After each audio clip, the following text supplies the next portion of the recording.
In 1914, Europe stood on foundations that seemed unshakable.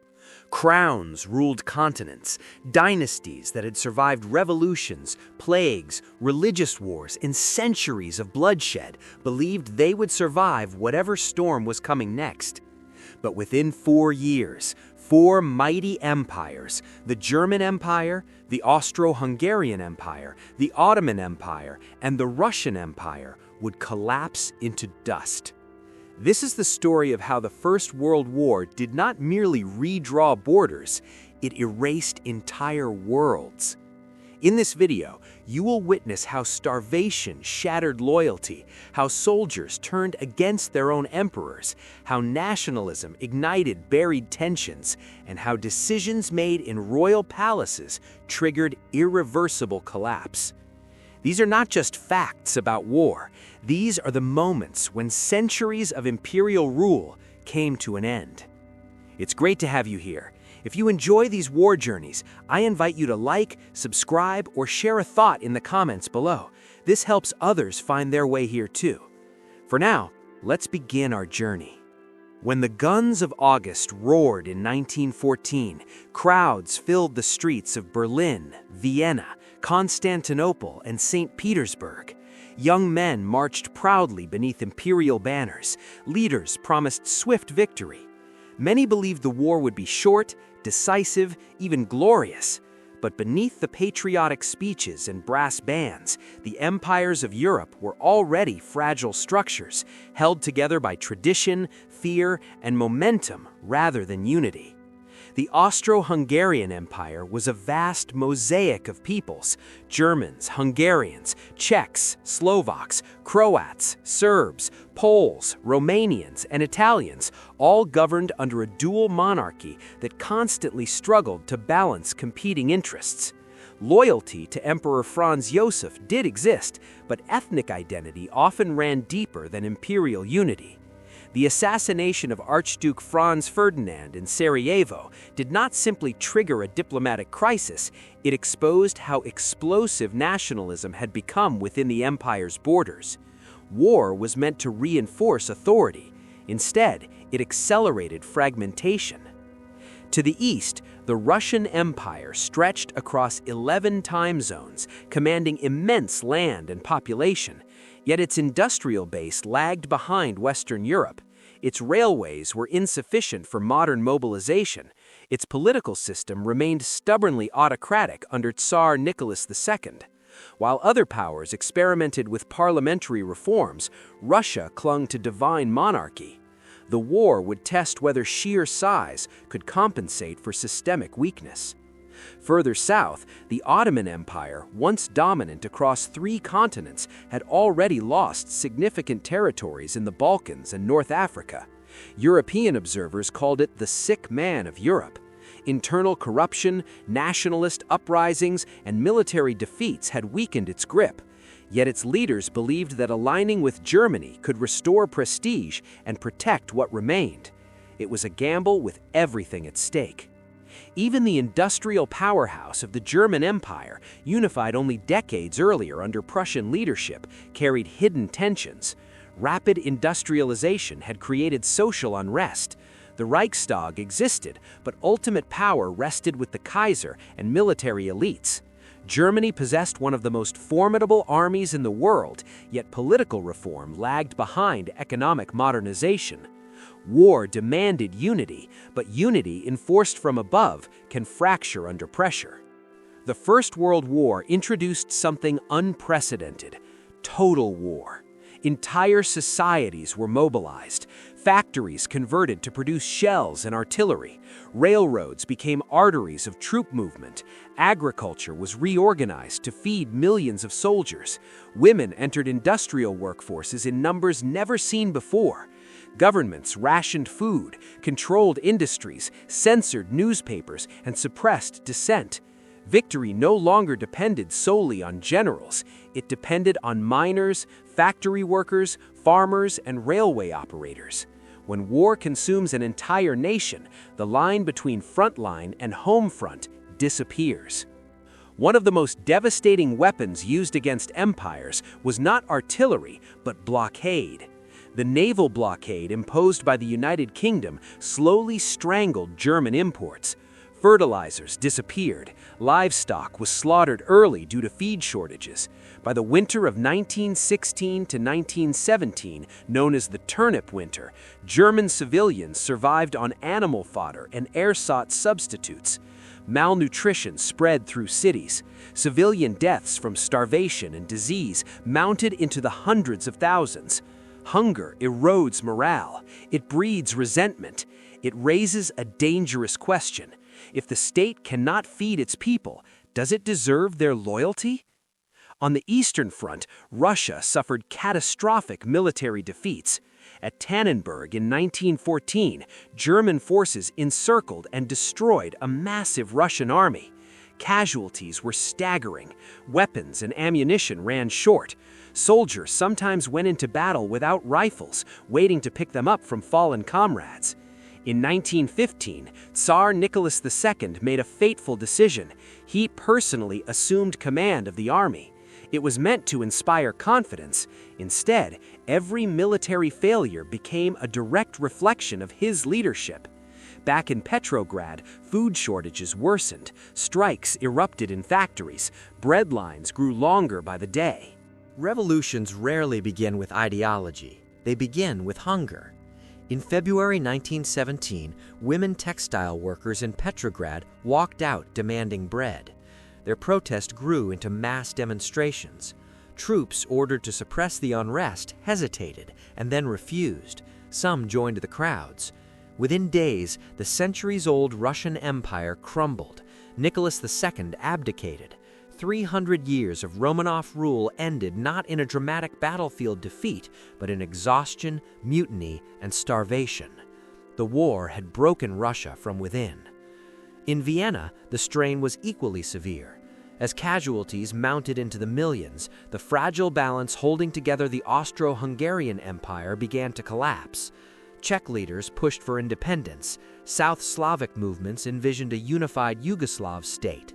Hungarian politicians demanded greater autonomy. The empire's bureaucracy struggled to maintain supply lines and civil order.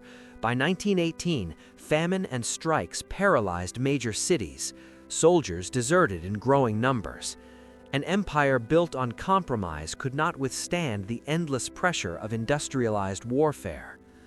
The Ottoman Empire faced its own unraveling. Fighting on multiple fronts against Russia in the Caucasus, against British forces in Mesopotamia, and against Allied troops at Gallipoli, its resources were stretched thin. Internal distrust deepened. Arab leaders, frustrated by decades of central control from Constantinople, entered negotiations with the British, who promised support for independence. The Arab Revolt ignited in 1916, opening yet another internal front. War exposed not just military weakness, but the fragility of imperial cohesion. In 1917, a decisive shift occurred when the United States entered the conflict. American industrial capacity and fresh troops promised overwhelming reinforcement for the Allies. German leaders recognized that time was running out. In the spring of 1918, they launched a massive final offensive on the Western Front, hoping to break Allied lines before American forces arrived in full strength. Initially successful, the offensive ultimately stalled. Exhausted troops, dwindling supplies, and relentless counterattacks pushed German forces back. At home, morale collapsed. In October 1918, German naval commanders ordered the fleet to launch a final, desperate attack against the British. Sailors in Kiel refused. The mutiny spread rapidly. Workers' councils formed. Demonstrations filled the streets. Within days, revolution swept across Germany. Kaiser Wilhelm II abdicated and fled. The German Empire ceased to exist. What makes the collapse of these empires remarkable is that none of them were entirely conquered in the traditional sense. Their capitals were not all captured in dramatic final sieges. Instead, they imploded. Starvation hollowed them out. Nationalism fractured their unity. Economic exhaustion paralyzed governance. Soldiers and civilians alike withdrew their loyalty. Total war demanded total resilience, and these empires did not possess it. By November 11, 1918, as the armistice silenced the guns, Europe was unrecognizable. Ancient thrones stood empty. Flags that had flown for centuries were lowered. Entire populations found themselves citizens of countries that had not existed months earlier. The war had not simply ended empires, it had ended eras. But collapse is never the final chapter. When empires fall, power does not disappear, it shifts. In the vacuum left behind, revolutions rise, new nations form, and resentments deepen. The treaties that followed would attempt to shape a new order, but the seeds of future conflict were already planted in the ruins. This was only the beginning of the end. When the guns finally fell silent in November 1918, many believed peace would bring stability. Instead, peace became another battlefield. The collapse of the German Empire, the Austro-Hungarian Empire, the Ottoman Empire, and the Russian Empire did not create a calm new Europe. It created a vacuum. And in that vacuum, uncertainty, revenge, and ambition rushed in. One of the most powerful facts about the collapse of empires is this: when imperial authority disappears overnight, millions of people wake up without knowing what country they belong to. Borders that had once been administrative lines within empires suddenly became international frontiers. Villages were split. Ethnic minorities found themselves trapped inside hostile states. Armies demobilized, but paramilitary groups multiplied. The war was over, yet violence continued. In Paris, the victorious Allied leaders gathered to redesign the world. The Paris Peace Conference of 1919 was dominated by figures such as Woodrow Wilson, David Lloyd George, and Georges Clemenceau. They promised a new era based on national self-determination, but reality was far more complicated. The Treaty of Versailles imposed harsh penalties on Germany. The once mighty German Empire had already fallen, replaced by the fragile Weimar Republic. Yet the new German government was forced to accept full responsibility for the war. Massive territorial losses, military restrictions, and crushing reparations. Many Germans felt humiliated and betrayed. They called it the Diktat, a dictated peace. Here lies another critical fact. Empires often collapse before their populations accept defeat. The psychological shock of imperial collapse can be more destabilizing than battlefield loss. In Germany, millions struggled to reconcile the image of an undefeated army with the reality of surrender. Conspiracy theories spread, claiming internal enemies had stabbed the nation in the back. This myth would later fuel extremism. Meanwhile, the Austro-Hungarian Empire disintegrated into multiple successor states almost overnight. Austria and Hungary became separate nations. Czechoslovakia was proclaimed. The Kingdom of Serbs, Croats, and Slovenes, later known as Yugoslavia, emerged. Romania expanded. Poland was reborn after more than a century of partition. But these new states inherited enormous problems. Their borders rarely aligned perfectly with ethnic realities. Millions of Germans suddenly lived outside Germany. Hungarians found themselves minorities in Romania and Czechoslovakia. Tensions simmered from the beginning. The collapse of empire had not eliminated nationalism, it had intensified it. In Eastern Europe, the collapse of the Russian Empire unleashed chaos on a scale few had anticipated. After the February Revolution toppled the Tsar, the Bolsheviks seized power in October 1917 under Vladimir Lenin. Russia withdrew from the war through the Treaty of Brest-Litovsk, ceding vast territories. But the internal conflict was far from over. Civil war erupted between the Red Army and anti-Bolshevik white forces. Foreign powers intervened. Famine spread. Entire regions descended into violence. Between 1917 and 1922, millions died in the Russian Civil War and related starvation. The imperial collapse had transformed into ideological revolution. The old autocracy was gone, replaced by a radically new system that aimed to reshape society itself. This is another crucial fact. When empires collapse, the struggle is not only about territory but about ideology. In Russia's case, imperial authority gave way to communist revolution, fundamentally altering global politics for the rest of the century. Further south, the collapse of the Ottoman Empire reshaped the Middle East. During the war, secret agreements like Sykes-Picot divided Ottoman territories between Britain and France. Promises made to Arab leaders during the Arab Revolt conflicted with these plans. After the war, mandates replaced imperial provinces. Iraq, Syria, Lebanon, and Palestine were carved out under European supervision. Local populations quickly realized that foreign oversight felt little different than imperial rule. Eruptions erupted. In Anatolia, a Turkish nationalist movement led by Mustafa Kemal Ataturk resisted Allied occupation. The resulting Turkish War of Independence led to the abolition of the Ottoman Sultanate in 1922. An empire that had lasted over 6 centuries formally ended. Another important fact emerges here. The peace settlements did not simply respond to imperial collapse, they often deepened instability. Artificial borders and unfulfilled promises planted seeds of long-term conflict that would echo throughout the 20th century. Back in Central Europe, economic collapse compounded political instability. The new Austrian Republic struggled with inflation and unemployment. Hungary experienced revolution and counter-revolution within months. Short-lived communist governments rose and fell. Paramilitary violence became common.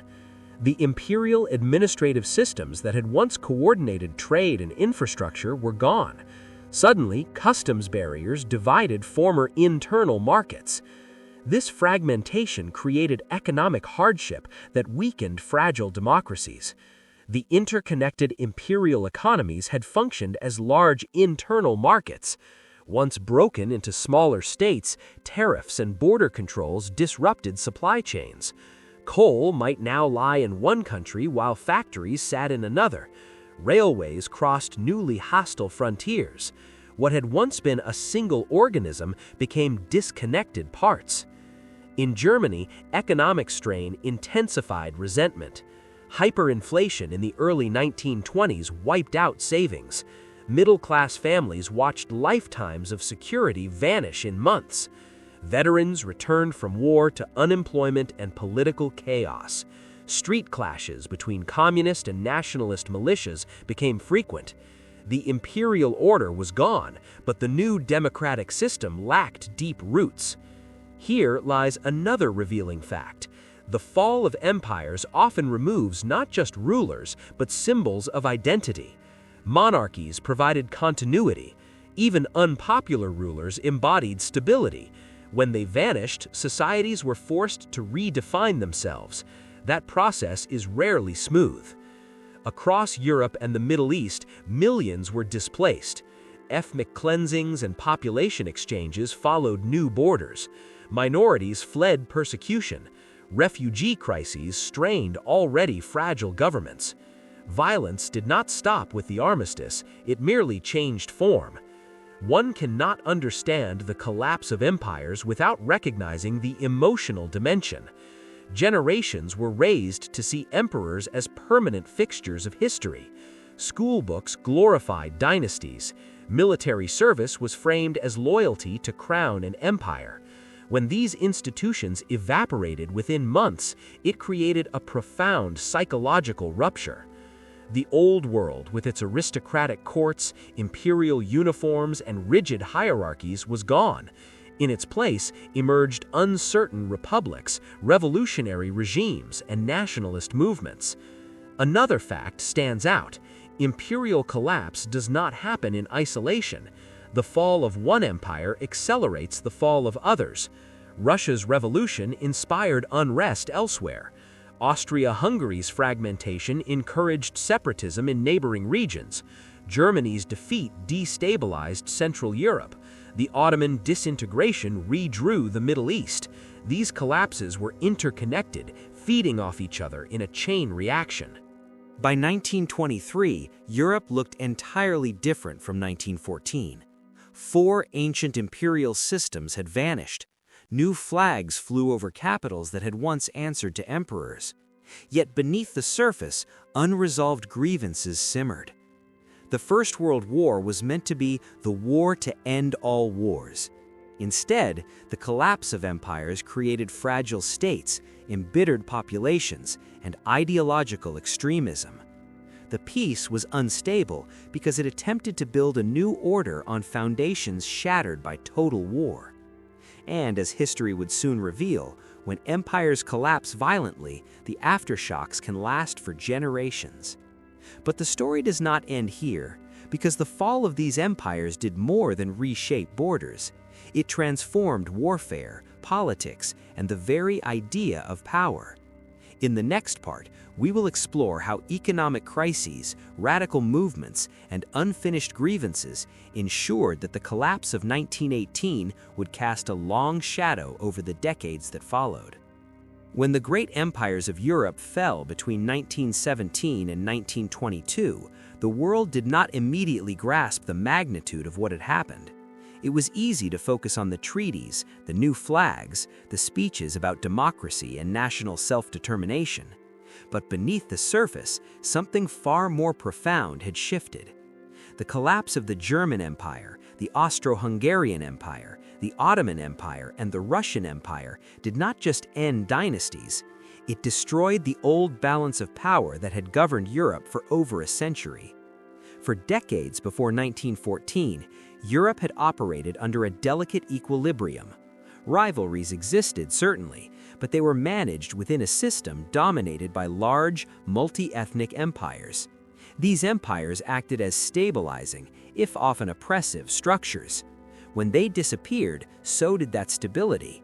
What replaced them were smaller, more vulnerable states, driven by intense nationalism and haunted by insecurity. One of the most important facts about imperial collapse is this: when large empires fragment into smaller nations, the sense of vulnerability increases dramatically.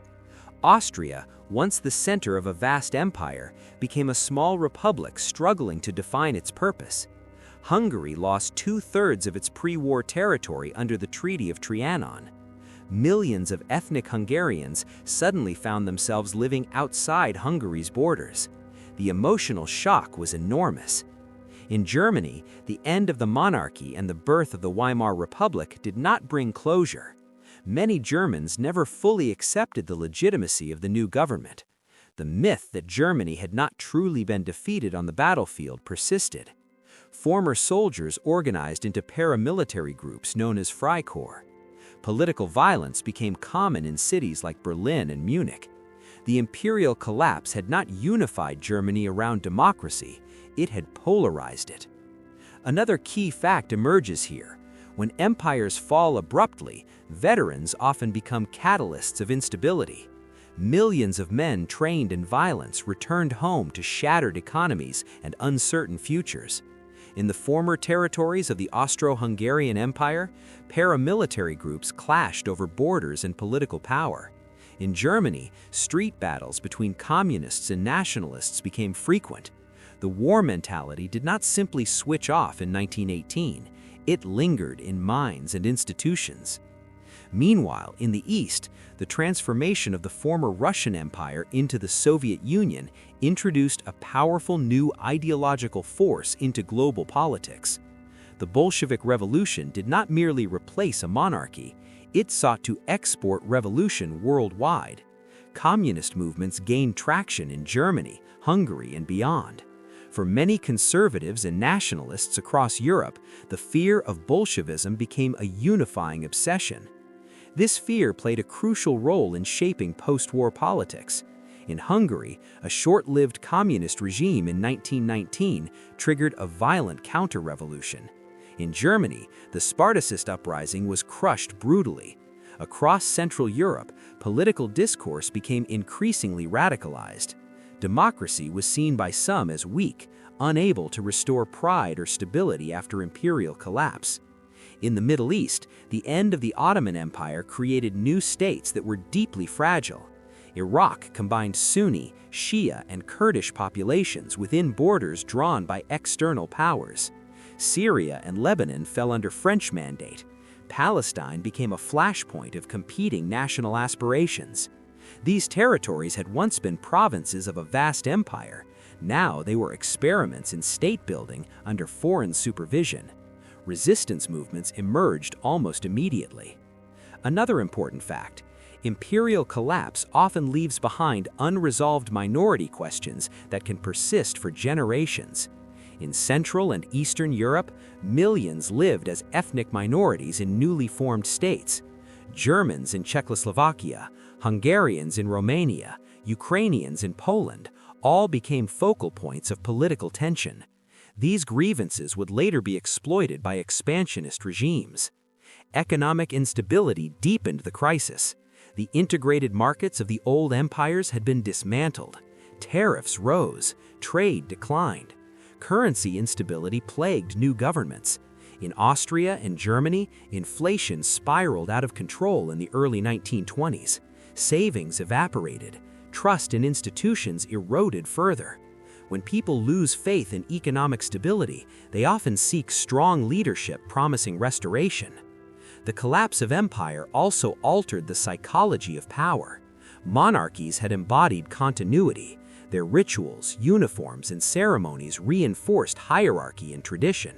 With their disappearance, political authority felt temporary, contested, fragile. This uncertainty created space for charismatic figures who promised renewal and strength.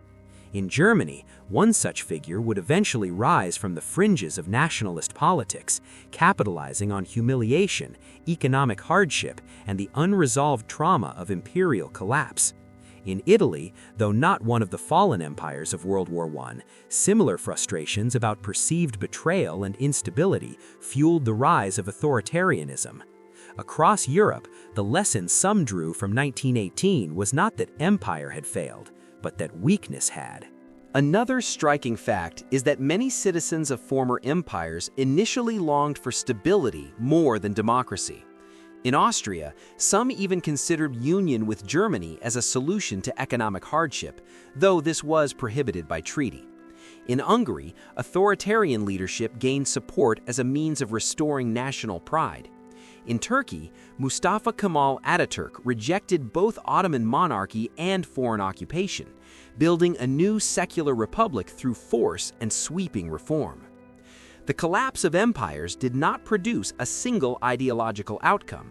Instead, it unleashed competing visions of the future: liberal democracy, communism, nationalism, authoritarianism. The First World War had destroyed the old order, but offered no consensus on what should replace it. By the late 1920s, the situation grew even more precarious. The global economic crisis triggered by the Great Depression struck the fragile successor states hard.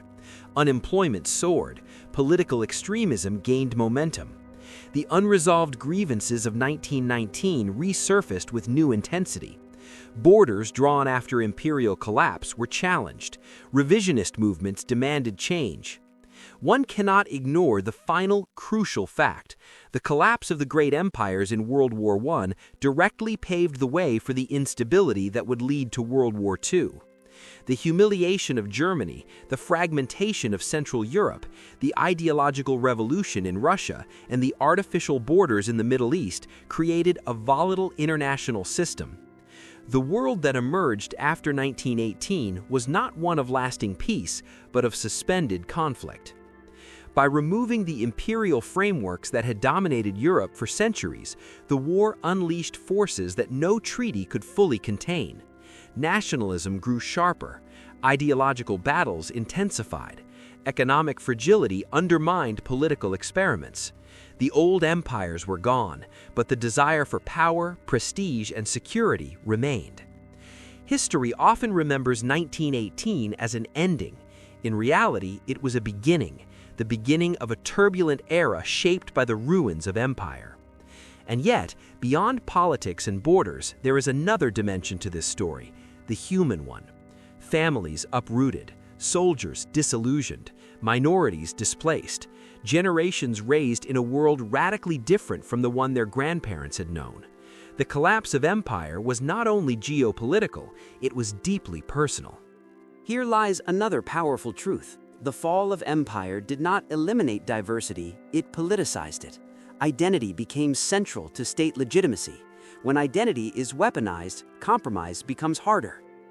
By the mid-20th century, the pattern established in 1918 would repeat globally. European colonial empires in Africa and Asia began to dissolve after World War II. Anti-colonial movements drew inspiration, in part, from the earlier collapse of continental empires.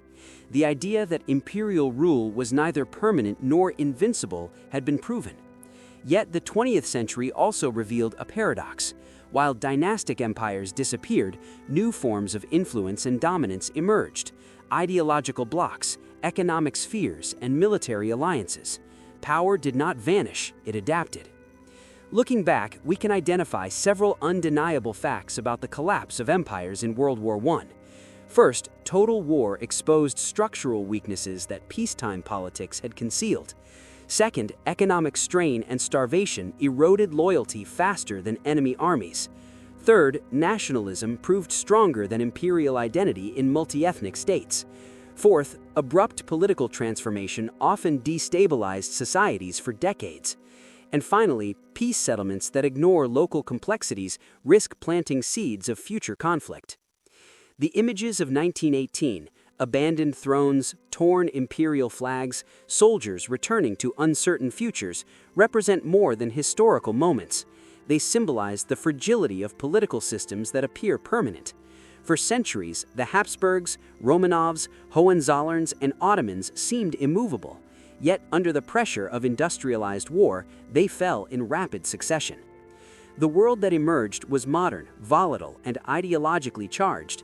The collapse of empire reshaped citizenship, sovereignty, and warfare. It redrew maps and rewrote identities. It gave birth to revolutions and authoritarian movements. It influenced conflicts that would erupt again in 1939, and its aftershocks are still visible in the political landscapes of Europe and the Middle East today. History reminds us that power structures can endure for centuries and then unravel in a matter of months.